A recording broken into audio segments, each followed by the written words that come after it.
Hello and good afternoon, and welcome to Recovery Live. This event is brought to you by the Substance Abuse and Mental Health Services Administration's Bringing Recovery Supports to Scale Technical Assistance Center strategy, otherwise known as brass tacks. Our TA Center is dedicated to increasing access to recovery supports, and we achieve this work through a variety of mechanisms, including a whole bunch of TA focused on system transformation and developing the capacity of peer-run recovery community and family and youth-led organizations. So folks, we are extraordinarily fortunate to have some really amazing presenters with us today.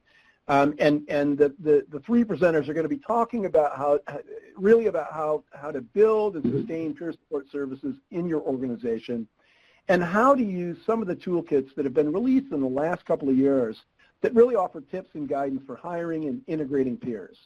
Now, as one of our presenters, Harvey Rosenthal, said recently about peer supports, people need them and payers want them. So I am pleased to introduce today's presenters. These names are going to probably be familiar to many of you. They are giants in our recovery work.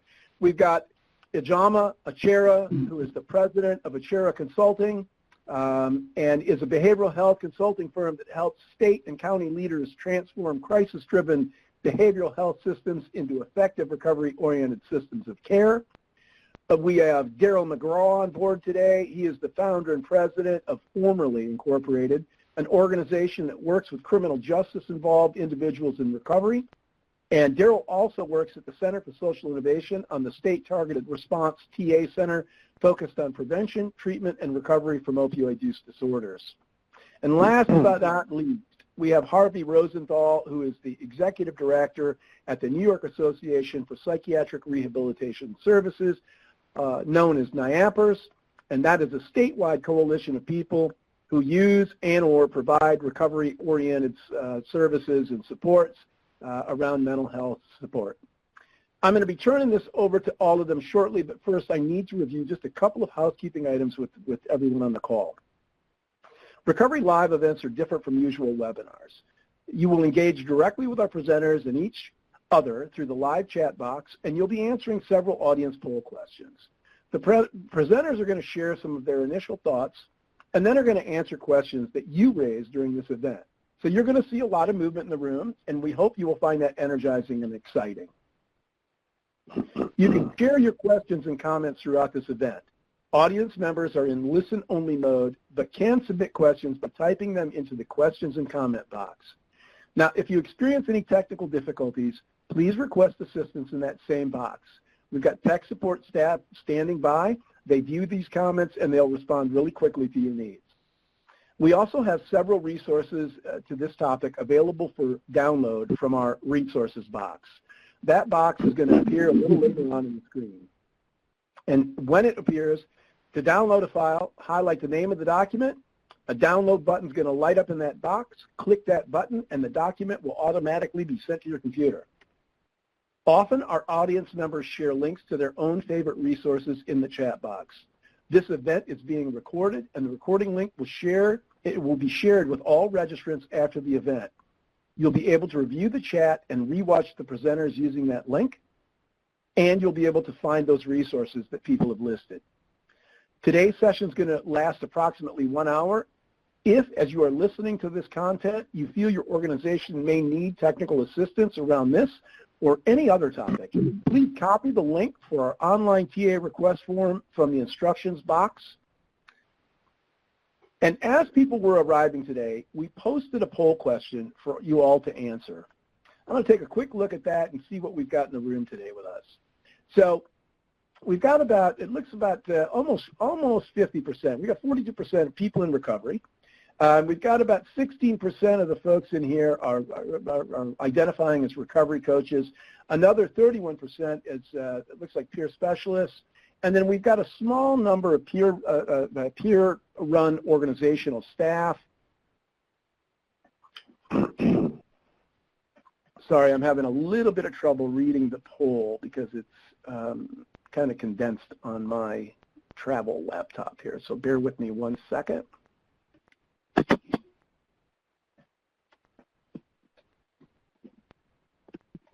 All right, my apologies for the delay. Looks like we've got about 13% oh my gosh, I'm really sorry, folks. It's really a struggle to read this poll.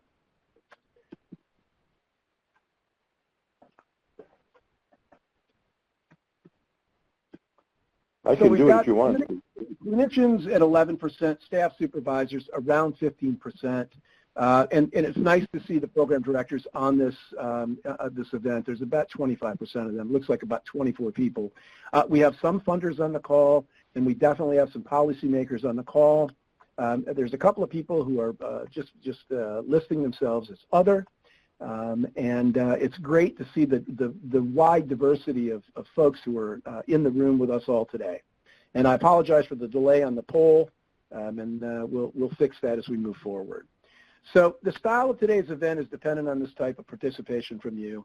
You'll see a couple of more polls up in the room today, and we hope that you will participate. Now, when we close the room today, a satisfaction survey is going to automatically open up in your internet browser, and we really appreciate you taking a few minutes to complete the survey. Your answers really help us better serve you, and so we're looking for any of the feedback that you'd like to share.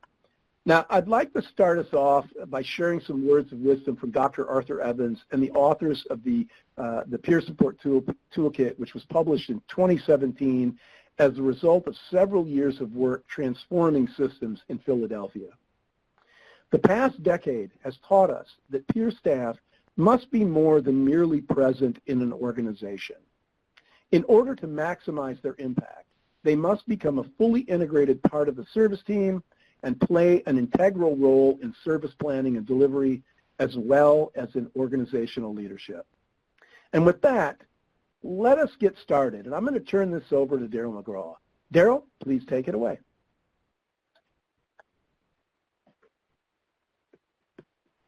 Hello, everyone. My name is Daryl McGraw. I'm excited to see so many people attending this event, and actually, I'm excited to see a lot of people in recovery. That means we're at the table. That's a big deal for us to be at the table and at all tables. The first side is building peer supports.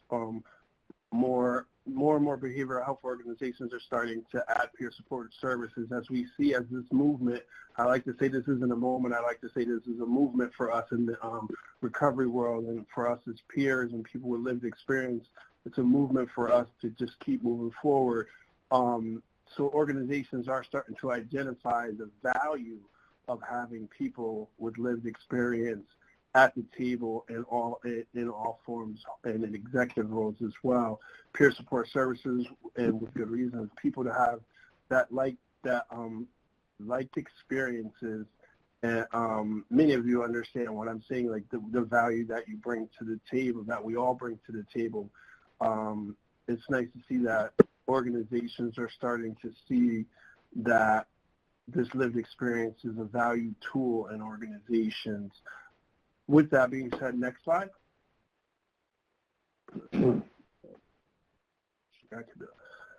And I'm going to talk a little bit about what peers bring to the table and how they help how they help organizations and the roles, how we use our lived experiences tools, like in as in role modeling, facilitating peers and support, engaging peers and actually using our skill set. I like to say ours because regardless of what role I'm in, I'm always going to be a peer from day one. So I like to say using our skills as a tool to help people get to the next stage of their recovery journey. And so sometimes you'll see organizations see social isolation, disconnection with ongoing outpatient. There's a lot of things that a peer can bring to the table, personal lived experience, that connection, that mutuality that they bring to the table. Sometimes that a clinician or someone might not be able to connect with that person the same way a person with lived experience could. And, you know, people experience powerlessness, demoralization, regarding, I mean, so many more. I mean, this is such a broad topic. You know, we only get a couple of minutes to really share it. I'm hoping that we have another opportunity to talk to more of you and get your feedback, and you guys participate in the polls, and we can talk about basically, if your organization doesn't have peers, is your organization, what's the organizational readiness look like? What does that look like for your organization?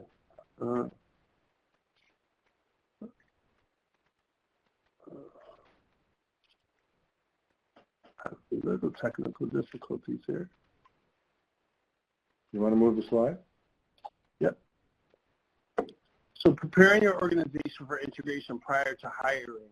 A lot of times I've experienced or talked to other organizations, and they would hire people just because they fit a certain quota or just to make a quota instead of having someone that has lived experience but also capable of doing the job. Not just hiring Bill because Bill is a peer or a person with lived experience and he's a nice person, but hiring Bill because Bill actually can do the job. Bill understands computers. Bill knows how to use his recovery story as a tool of engagement. I know that in certain situations I've seen organizations make the mistake of, for fidelity, hiring somebody because they identify as a person with lived experience, instead of how hiring a person that is qualified, whereas they may have lived experience, but they also, like I said, capable of using their story, using their lived experience story, knowing when and how to use their story, and asking the right questions during the hiring process. There's a lot of things that peers bring to the table, and being able to, an organization needs to understand that what this person, the value that this person brings to the table, the instilling of hope, modeling, recovery, mentoring and engagement, and street smarts.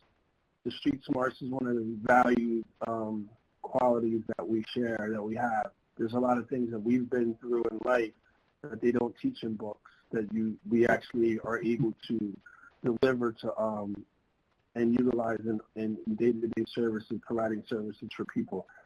And going back to the organizational readiness, and I think one of the most key things, and I'm jumping around a little bit because I don't want to miss any key points, but I want to make part of that organizational readiness is making sure that the organization understands what recovery is, and preparing the whole organization understand what recovery is, and having clear role clarity.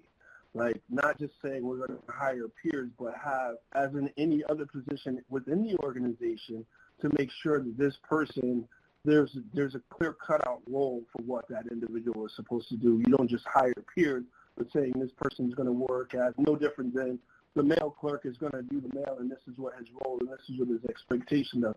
Having clear role clarity actually makes it easier for everyone to understand what that person's job is, from the supervisor to the executive, and so on and so forth. I think that role clarity is very important. I think I'm going to, and part of that, understanding that and understanding to conduct the organizational-wide recovery self-assessment. What does that mean? Like, looking at your organization, how are you going to add peers? Where are you going to add? And not just making sure that when you're doing this self-assessment, you're not making it so they fit. You're actually broadening your organization's mindset to include peers. Like, we're a recovery-oriented system or an organization, so we embrace recovery. We're not just adding people so they can fit, because that tends to not work. And sure that there's a lot of staff training for those that are in recovery and people that are not in recovery, so they understand more and more every day about recovery and the roles that we bring to the table. And I kind of touched some base on that, like adding peers, selecting and hiring peers who qualified at multiple levels. Peerness is just one part of the skill set, which is true, and we want to make sure that that's understood. And those of you that are in recovery and that are working in these roles, understanding, making sure that the organization and people that you interact with understand that it just peers, having that lived experience is just one piece that we bring to the table, one unique piece that we bring to the table, but that we're so much more than just a person that has experience, so whether it be substance addiction or incarceration. We bring so much more to the table. That's what makes us great. That's just me. To hire more than one peer, definitely some organizations say, well, we hire peers and they only have one person, and they say Joe's our peer. I think that, in order for this to be, you have to have more than one and more than one peer to speak to that, and I think organizations really should hire tons of peers and provide a clear orientation to newly hired peers as well as current staff. We spoke about that a little bit, just making sure that orientation is clear.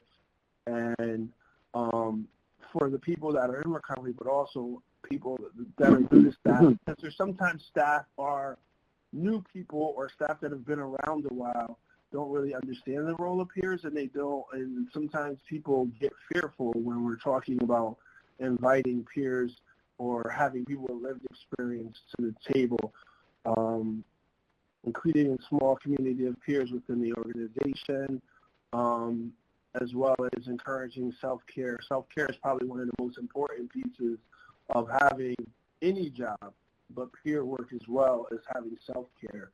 I'm not sure if I breezed through my slides, but I just wanted to make sure that we touched on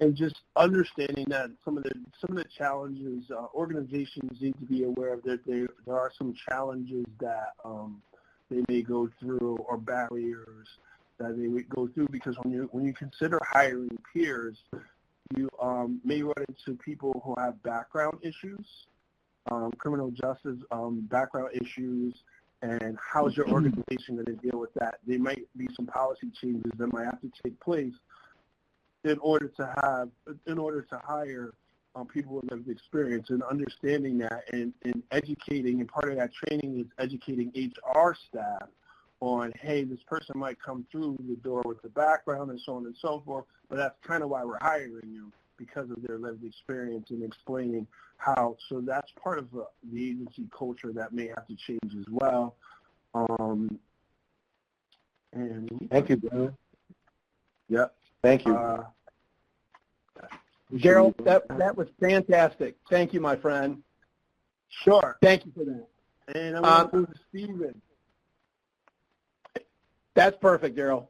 And Ajama, I'm going to turn this over to you, and I'll let you take it away from here. Awesome. Thank you so much, Stephen. Everyone, it is amazing to be in the presence of so many like-minded people. Thank you for this honor and opportunity to share with you. I'm looking forward to hearing from you and learning from you later in our conversation. So I'm going to talk a little bit about, and some of the things that Daryl just shared are so valuable because his recommendations help to prevent some of the challenges that we all see, that I've seen around the country, particularly when peers are integrated into treatment settings. And some of the things here on this slide are just some common challenges that I have noted. Peers report feeling isolated, don't feel like they're an integrated part of the service team, feel like they're underutilized, or they're not being utilized to do what they were hired to do. They may be asked to, hey, can you get the coffee, or you be the greeter, or they find themselves being like the taxi driver every day. They don't find that they have enough career advancement opportunities. So, and these I have found every place that I have consulted. They're not unique to a particular community. We're in the early stages of integrating peer support services. And so these challenges are a part of our growing pains in our process. But what do you do if you are in an organization that has integrated peer support services, and you find yourself experiencing some of these challenges, whether you are a peer staff, a supervisor, or a leader, or whether you're a member of a peer-run organization who has the opportunity to either now or in the future provide consulting and be in the role of a trusted advisor to a treatment organization. What I'd like to offer is just a 4-point framework for how organizations can move forward, how peer-run organizations can help treatment organizations move forward with integrating peer staff. And those 4 points are first, engaging staff and people receiving services in an assessment process.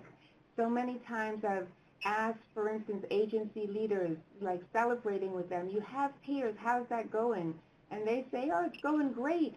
And then I talk to the peer staff and they say, oh, we're really struggling.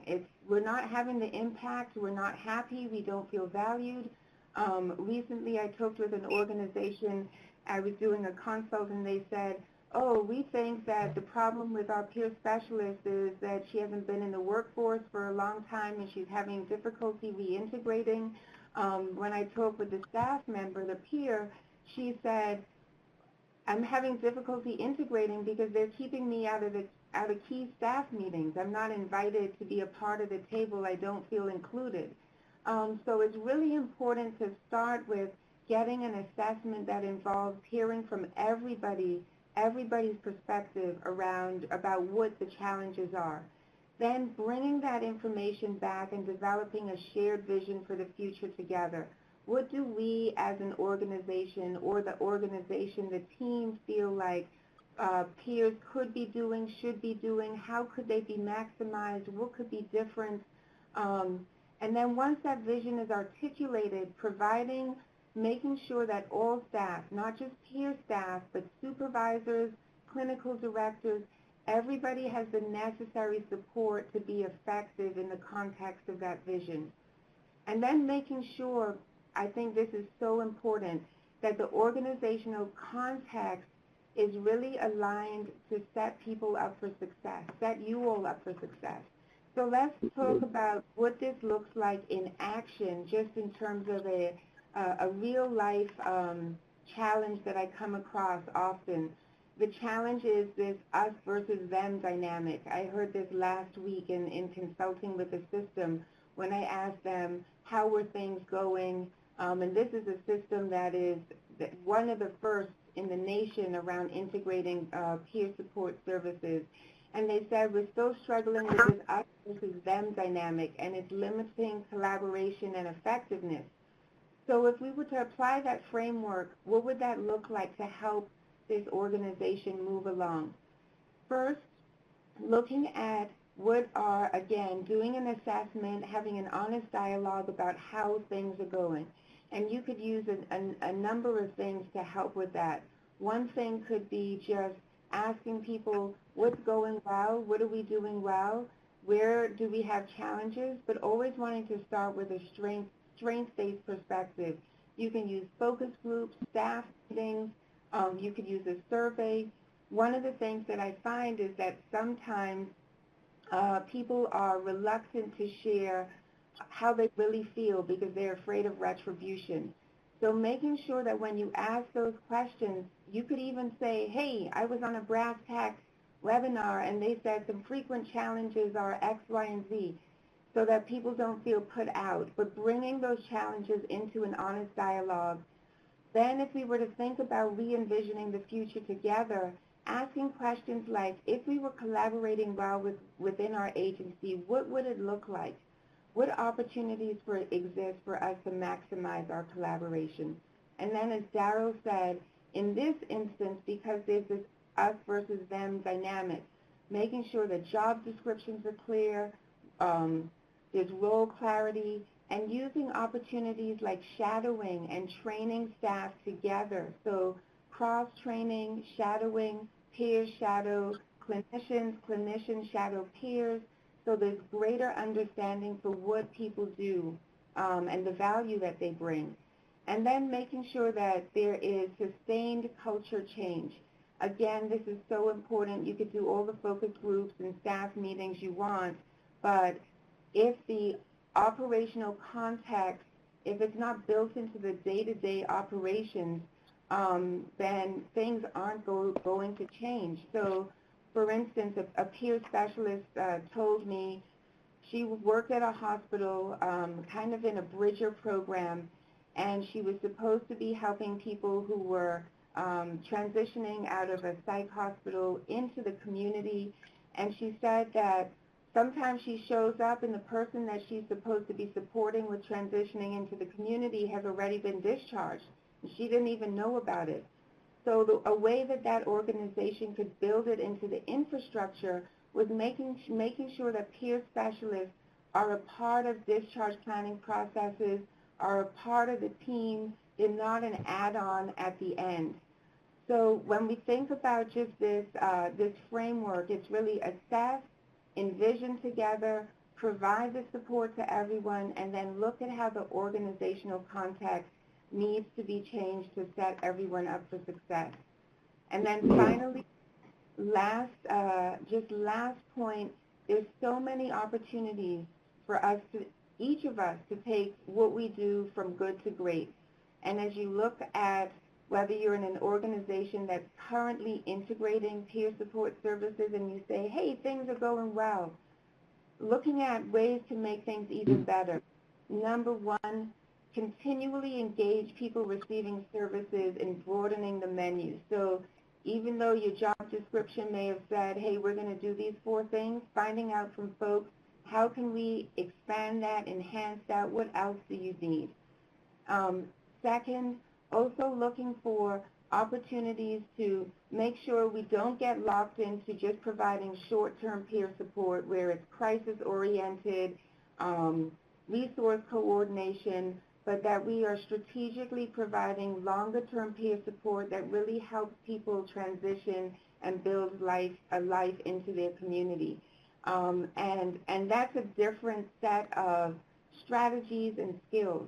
And then just as the last thing I will mention here is making sure that we are not just talking about peer support services as just a service, but as a peer staff, as an organization, as a peer-run organization, that you're helping teams, you're helping organizations think about developing a culture of peer support and leadership.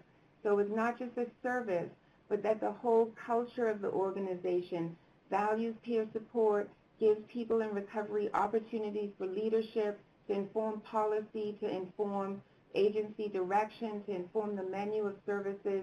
I could go on and on. Love it. This is my passion. So, but I will stop there and hand it back to you, Steve. Thank you so much. Wow, Ajana, that was fantastic, and thank you for that. And I just love the culture of peer support. I think it's just a beautifully put way to kind of couch it. So thank you very much. Harvey, let's turn things over to you and have you get us on kind of down the road and onto bigger and better things. Let's hope so. Hi, everybody. It's a pleasure to be here, and I love presenting with these wonderful experts and with you, Steve. I guess my spin on this is going to be more around peer-run agencies, not so much trying to embed peers in traditional agencies and then try to make all the adjustments and showing all the care that John and Darryl have talked about. I believe that the future for many of us is peer-run agencies who are subcontracting with the more traditional agencies. And I want to really encourage those agencies, hospitals, outpatient clinics, what we call health homes, to contract with peer-run agencies. And there's a way to do it that has integrity and uses all the skill of peer workers, but also allows for the integrity of peer support. I want to say that our Peer Bridger program, which we created in 1993, we've had what I'm going to draw from is the experience we've had in inserting the Bridger program in state hospitals, in local hospitals, and such. So it's important, I think, for the peer-run agency to be able to really make the case. Oh, I wanted to make that one point. When we started the peer program back in the 90s, the peers that we hired were working half-time and were working mainly in an effort to keep their disability payments. Here we are in 2018. These are careers, substantial careers. People are making $40,000 sort of plus with full benefits. The job descriptions are very clear. The supervision is right on, and perhaps that's the best and purest way to offer peer support. The importance, I think, is that peer support, peer agencies, this will give you an example of how we operate. So this is about a peer agency or sort of clarifying our value proposition. When you go, this is like an elevator speech in order to explain to a funder or a partner what's our value. So in our case, we use a speech like this. We're building on 25 years of experience in delivering peer services. We propose to operate a peer bridger program that will support an estimated number of X amount of individuals who are currently frequent users of the emergency room and inpatient services, with the goal of helping people to improve their health and their lives. Our goal is to help folks in their own terms to identify goals and meet those goals, whether it's social goals, health goals, recovery goals, et cetera. But we have to sort of recognize that the payers are really looking at, they're looking for that, but they're ultimately very often looking for savings and reduction in costly visits. That's okay with us because our goal is to help folks live in the community. So our goals are very clearly helping people improve their health and connect to the community, and at the same time reduce their use of expensive settings. Our relationships with the agencies in which we contract, whether it's a hospital or a health plan, we make it very clear we contract with you, but our bridgers don't work for you. They work for us, and really they work for the person. So we'll hire and train and supervise people, which really makes it pure. And we'll collaborate with the team, but we don't work for them. And we may sit in treatment reviews and what have you, but we won't do it alone. We don't identify as a member of the treatment team. Always we identify as a supporter of the person, and whenever possible, we want the person in the room. So I mean, that really is critical all the way through. And if people are hospitalized, we want to be there at the very beginning, because what happens at the beginning really sort of dictates all the way through. Even in the engagement and services of the very beginning, we don't come with an agenda. We don't start with you're mentally ill and you got to take medicine and how are we going to get you to the clinic. We're not drivers, and we're not really, our primary sort of focus is not on goals that are not the person's goals. In many instances, folks may want us to, or they may want to take medicine or go to outpatient clinics, but that's not really where we start as our priority. As a matter of fact, our priority in recent years is, I'm going to go right to this. We start where people are, and very often what people are telling us is not they want meds or see a doctor. Nothing wrong with that. I take medicine. I think we really support people in that regard. But here's an example. We have a managed care project in New York City, and when we ask folks what they need, you'll see right here, it's medication is number 6, and what you really see is folks need money. Folks need housing. Folks need access to recovery supports or 12-step groups. They need to feel not isolated. They need to have access, perhaps, to treatment and medication. They might need help with transportation.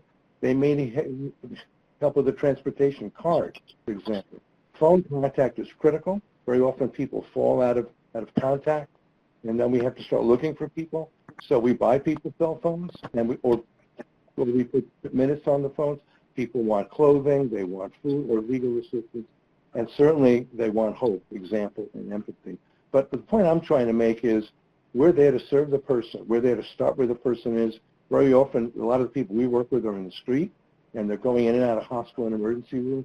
So the magic, as Joe would say, is really starting where the person is and identifying goals. What's really critical here is flexible wraparound funds, which really are critical to get the support that people need. It really is up to the contractor, the program director of a peer agency, to create the relationship, to make clear that we work for the person, to make clear that the outcomes we see start with the person's outcomes, but also to make clear that in the long run that folks are going to do well, and be well in the community, and they won't be in the costly settings. In that way, it becomes a win-win for everybody.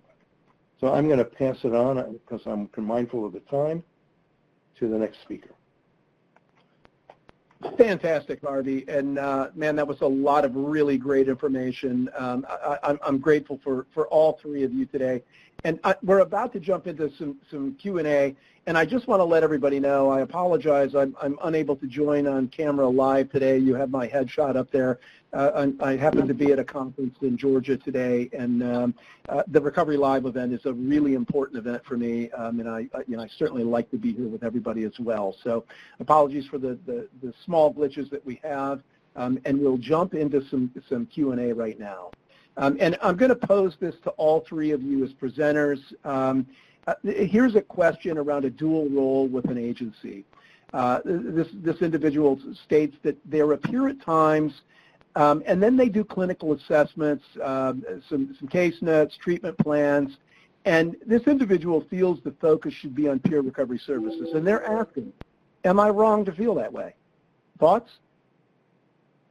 No. My personal opinion, I think it's very difficult to straddle the line between those, like a clinical role and a peer support role. When are you in your, because they're two different experiences, and I think what I've seen in organizations is sometimes people start out as peer staff and then they drift towards more clinical or case management roles. And I think that there's such value in peer support, and that tension that you're feeling is probably something that you pay attention to. If you're not feeling comfortable with it, there's probably a good reason for that. But I'm curious about what Harvey and Daryl also have to say. I think that like a gentleman said, that it's difficult. Like I started in a med model. So that those reports that like functional assessments and recovery plans was all part of the way I was taught, until I started to go other places and really find out that there was more to it. It wasn't that's not their actual peer role. But I think that there's some value to learning that, and I believe that peer work is really a really delicate artwork. So I think that you can do these jobs and do those tasks and still maintain the integrity of a peer. We would definitely love to be doing more and more peer work, but sometimes it takes, I've had a lot more success writing and helping people get through those agency documents or task, if you will, because of my role as a peer. So kind of my thing. Harvey, what you think? Well, you know what I think? I think we should take other questions, because, we have more to get into and the time is brief. I could give an example, but I'm just concerned about the time. So it's up to Steve. What do you think? That's fantastic, Harvey, and Ajama and Gerald both, thank you for the responses. Let me jump into another question. So this one references toolkits and says that, toolkits are great, but we often have challenges in operationalizing the information we find inside. Is there any recommendations you may have about how best to utilize a toolkit? That's such a great question. I don't know, Harvey, I have a thought, but do you want to jump in there? I don't have as much experience with the toolkit, so if you do, I would defer to you, John. Okay.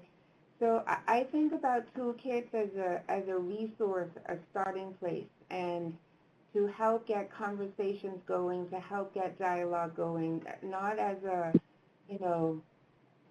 the Bible on everything. I think that toolkits can be used if you're having a particular issue, concern, challenge, there's something you want to have more information about. Often they are really well organized so that you can go to a specific area of the toolkit that pertains to something that's relevant to you. And then I would say take that back to your other staff, supervisors, and a lot of toolkits now have not just information for you to read, but they have focus group questions. They have questions for you to engage with other team members to help you think through things. So they're helping you kind of get in touch with your own thoughts and perceptions and help your agency figure out what your policies and processes should look like. So I would say use toolkits as a starting place to help you operationalize, but not seeing the toolkit as a tool that is going to operationalize everything. It's a conversation starter. That was a fantastic. I'm sorry. Gerald, go ahead. I'm sorry. I was just going to say it's a resource because a lot of the things won't fit, but like Ijama said, it's a perfect like conversation starter, and sometimes you miss a step. So you might miss like, oh, we didn't think about that, but if you look at the toolkit, you can kind of see some things that you might not have thought of around the table. That's a great point, Daryl. That's a great point. Thank you. Harvey, anything to add? None on the toolkit. Okay. All right. So I've got another really interesting question, and this one comes up for us, quite frequently around technical assistance as well. How can peer staff who are feeling isolated raise this in the context of their work environment without sounding unhappy or combative?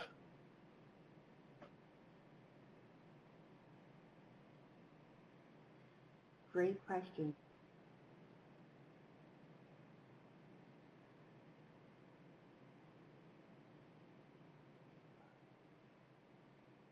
That's a great question. And since nobody else is talking, I'm just going to give it a shot. I think that's one of the things why you said, Daryl, it's never ideal to be the only one. If there's more than one peer staff person, more than one of you, I would say that's the first place to start, is check in with your colleague about how they're doing and get peer support from them. Hopefully supervision is a place where you can go to, you can feel safe, but honestly sometimes it may not be. So I think identifying who, if it were me, identifying who are the allies in this organization, who understands, values peer support, values my role, where can I get, you can't be the lone, voice in the wilderness. You need support. So identifying if there's even one person there who will listen, understand, and that you can strategize with and who will support you in kind of sharing your voice and perspective, I think that would be helpful. And then when you do share, making sure that your tone is like neutral, non-combative, non-emotional. I have to work a lot on when I'm passionate about, because I can get into the zone and it may not be pretty, but really trying hard to be strength-based, talking about what we're doing well, what you like, but also talking about opportunities for improvement so you kind of decrease defensiveness. Those are just my thoughts. I agree too, as well as grabbing, oh, sorry, Harvey. I just was going to find that in all organizations, it's been my experience to, there's always a champion or somebody that has that lived experience but can't really vocalize it. So I think identifying that there's that champion within your organization, as well as there are many of us around the country that do this work and live this life. So if you can find a network outside and maybe voice and maybe figure out how to navigate and have those conversations. As a 6'5" black bald African American man, I have to a lot of times pick my words and tone my passion down, but actually being able to articulate in a room has been, I've been successful in saying this is what I see or this is what I experience. So, I think, that's very important. And like I said, being able to identify champion. And Harvey, did you have something? Well, actually, I'd like to tell a story that isn't really answering that question, but we have limited time. So I want to give an example of how our peer supporters work in tandem with the system around us. So we had a bridger that we trained who was working in the streets of New York City. Wonderful recovery, and really worked it and shared it. And so we wound up working with a managed care plan, and we developed a model organically in the early 2000s that really positioned the peer as the front of this whole support, and working with a care manager and a part-time nurse with a number of people. So we did the work of going out into the community and finding people. Very often the people who are coming in and out of hospital, hard to find, much struggle, challenge, and chaos. We were trying to ground people and starting with the relationship. She came and visited his house regularly on a regular basis. He wasn't home. Why? Because he was using. Eventually his mother hooked him up with our bridger. She went to the rehab, the detox. She took him to a rehab herself. She picked him up when it was over. She took him to her 12-step meeting that night. She called him visited him every day thereafter and provided support. The care manager was there to hook up, all the linkages, and the nurse was there in case of medical needs. But the bridger was the face, was the main relationship, was the glue who made the magic happen. And this fellow went from 7 admissions to a detox to 1 in the next year. And again, because we're dealing in a healthcare and somewhat business environment, that's what gets really heard by the plan. The payers don't really understand how we get there, but that we get there is really important to them, and that gives us the flexibility to offer the service. But the peer relationship and the peer being able to share and having the freedom to be there. Our peer was involved in treatment team meetings, but she transformed how people spoke about and talked about and looked at people and what was going on with them. So, peers are transformers, they're engagers, they're teachers, they're learners at the same time. And I think more and more, our problem in this country, at least in New York, is we don't have enough sort of peers to work in all the jobs that are now available. So peer support, properly understood, is so needed everywhere that it's really up to us to figure out whether you're embedded, which is not, or you have peer agents who are contracting. They're critical to helping people get well, and critical at the same time to giving the healthcare system what it needs.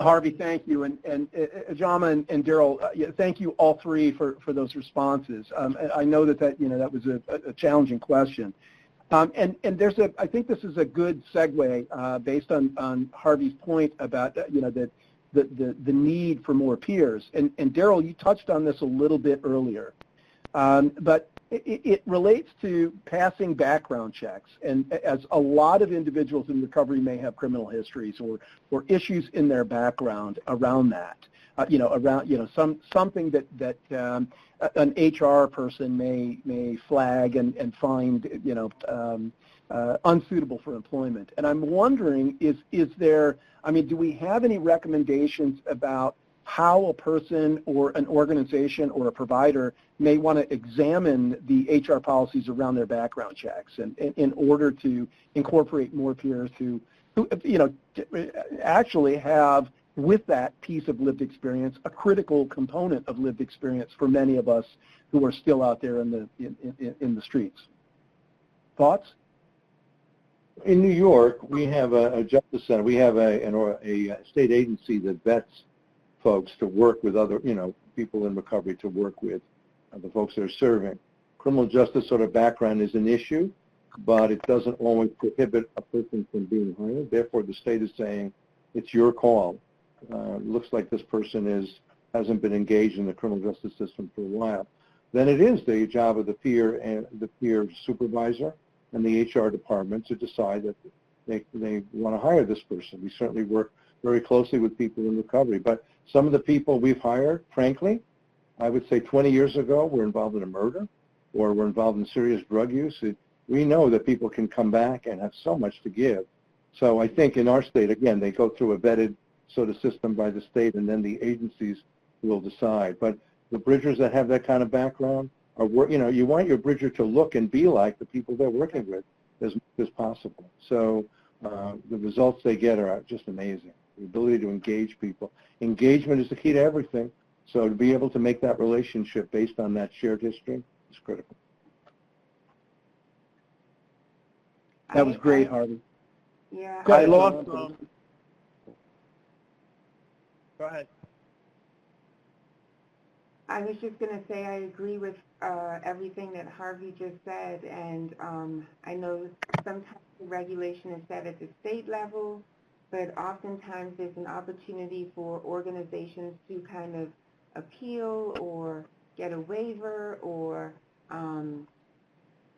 make a case for a particular person and why they're a good fit. And I think that's why it's so important for agency leadership, and it's so exciting that there's so many on this webinar, and HR to be educated, just as Harvey said, that in order for it to be peer support, the person providing the peer support services has to match the target people that they are connecting with. And so sometimes those individuals are the most powerful connectors. So it's a process that I think lots of places around the country are struggling with right now. That's great. Daryl, I lost the visual. Go ahead, Daryl. On that. Just understanding, and it's about educating HR people that the people with lived experience are going to have a past, and understanding that just like even with bad credit, for example, after 7 years, the agency has to look at that and understand the value that people with lived experience bring to the table. And part of that lived experience may have been a criminal history, but when they think about the people that they're going to help and engage with, those people have been through those exact experiences. Who better to teach than someone who has actually been through it and actually been successful to navigate through the criminal justice system and now come and work for an organization and give their lived experience as a tool. So, I would say too that when we first started delivering peer services, the first question we were asked is, what do you do when they relapse, meaning our staff? Because the expectation was we were so frail. And so that's obviously not the case. We're robust, resilient. We're engaged in our recovery. But I do want to say, once we make the commitment to hire people with histories of any kind, there is an expectation that people will keep themselves well, and an expectation that that the supervisor will work with the person to make sure that we don't want people to relapse on the job. It's not by any means the priority, but when you have somebody who has addiction, mental health, or criminal justice system, I think we all have a responsibility, the staff person and the agency, to support them to make sure things go well. That was beautifully stated, folks. Thank you. I think this may get us to probably close to or the last question for today. Can you tell us more about, and Drama, you made this comment earlier, can you tell us more about developing a culture of peer support and leadership? What does that look like actually in action?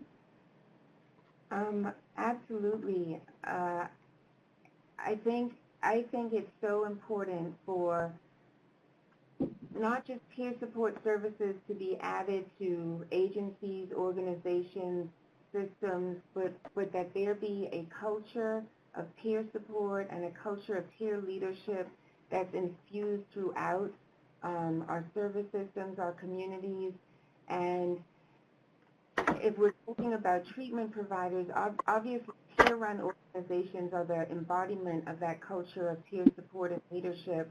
And I think treatment organizations and other organizations also have an opportunity to help nurture that culture of peer support and leadership. And what that looks like in action is people in recovery providing mutual support to one another. That's not seen as just something that a peer staff person does for one person that they're working with, but the agency is intentional about creating opportunities for people to connect, for people to support one another. So different organizations have done things like develop a peer advisory council, for instance, where there is a group of people who have received services, are receiving services, who actually serve in a leadership role within that organization, in a leadership capacity, advising the leaders of that organization.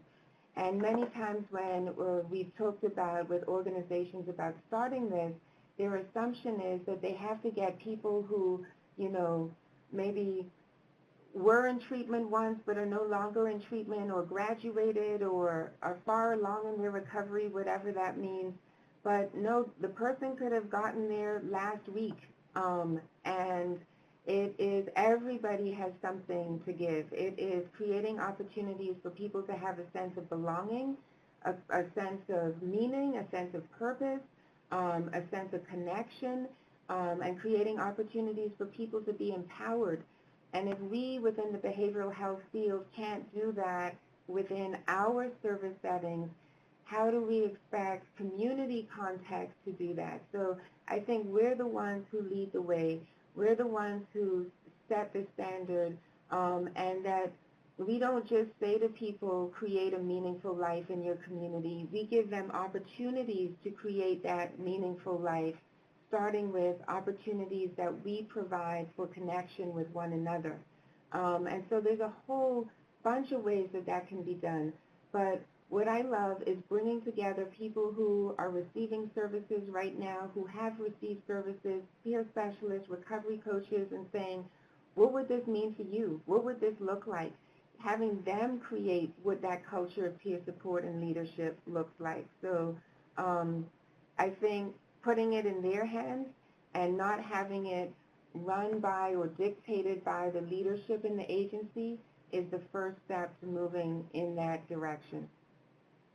Wow, that's just fabulous. I'm glad to be the head next to you, Jama. You just a wonderful, wonderful comment.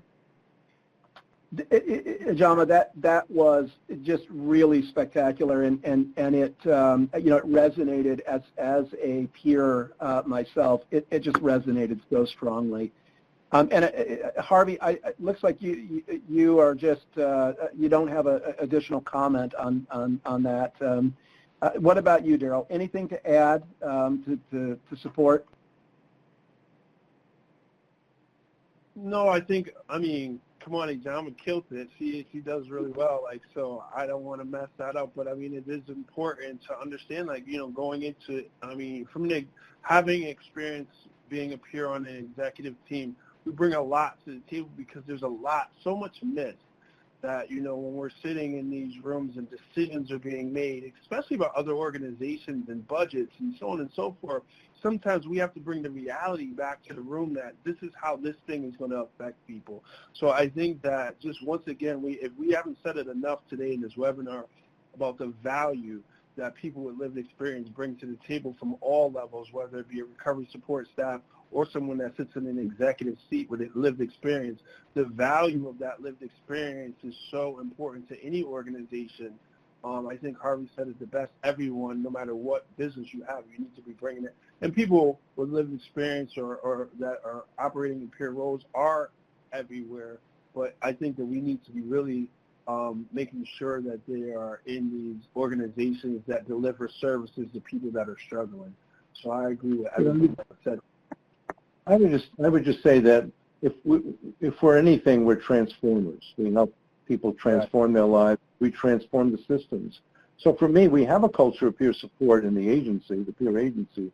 But the challenge is when we deploy people, when we work with the rest of the system to bring that culture in and to hang on to that culture and not wind up talking about people as patients and dealing with, you know, focusing on symptoms and target populations and all the language and the trappings of that. So I just want to say that our opportunity is to bring the culture of peer support into these other environments in the healthcare and managed care plan, what have you, and to transform them. And just to go back to the pragmatic, it comes down to getting the results, because if you get the results, you know, folks do well, and in this case, not go back to hospital, you know, we've got a seat at the table and a real willingness to hear our message. So I think that's really critical. Fantastic, Harvey. And with that, folks, we are out of time. I want to say thank you to these three presenters. I mentioned earlier, you know, we are really fortunate to have all three on the Recovery Live event today. Thank you again for every contribution that you made. Folks, a link to a satisfaction survey is going to pop up when we close this online meeting room. It'll take you less than 3 minutes to complete. Please give us your feedback on our presentation today because your comments and suggestions are absolutely important to us. If you have additional questions, please put them in your satisfaction survey.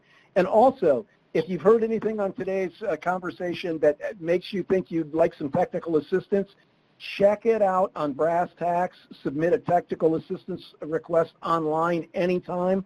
And thank you all for joining us in Recovery Live today. We hope you have a fantastic afternoon. Goodbye, everybody. Thank you, everyone.